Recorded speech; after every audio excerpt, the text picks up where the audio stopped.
ഈ കേരളത്തിൻ്റെ മാർക്കറ്റിലെ ഇപ്പം കേരളത്തിൻ്റെ എല്ലാ മെയിൻ സിറ്റികളിലും നമ്മൾ യാത്ര ചെയ്ത് കഴിഞ്ഞാൽ പുതുതായി വളർന്നു വരുന്ന അല്ലെങ്കിൽ പണിതുകൊണ്ടിരിക്കുന്ന നൂറുകണക്കിന് ബിൽഡിങ്ങുകൾ കാണാൻ വേണ്ടി പറ്റും. അതിങ്ങനെ സ്ഥിരമായി നടന്നുകൊണ്ട് ഏത് ചെറിയ ടൗണുകളിൽ പോയാലും നമുക്ക് കാണാൻ വേണ്ടി പറ്റും. ഇത് കേരളത്തിൻ്റെ മാർക്കറ്റിൻ്റെ ഒരു റിയൽ എസ്റ്റേറ്റിൻ്റെ വളർച്ചയാണല്ലോ ഒരു പരിധിവരെ ഇത് കാണിക്കുന്നത്. ഇപ്പോൾ ഒരു നിലവിലത്തെ സാഹചര്യം അല്ലെങ്കിൽ കേരളത്തിൻ്റെ മാർക്കറ്റിൽ ഭയങ്കര പ്രശ്നമാണ്, അതാണ് ഇതാണെന്നൊക്കെ പറയുന്ന ഒരു വലിയൊരു സമൂഹം പുറത്ത് വേറെ ഉണ്ട് താനും.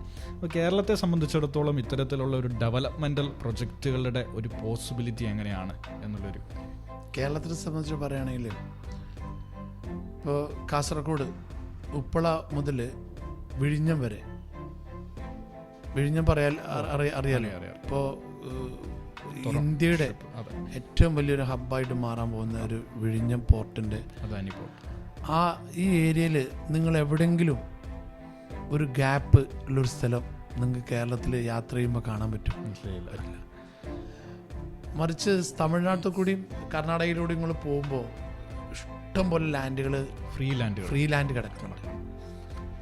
കേരളത്തിലെന്നും റിയൽ എസ്റ്റേറ്റ് ഉയർച്ചയിലേക്കേ ഉള്ളൂ.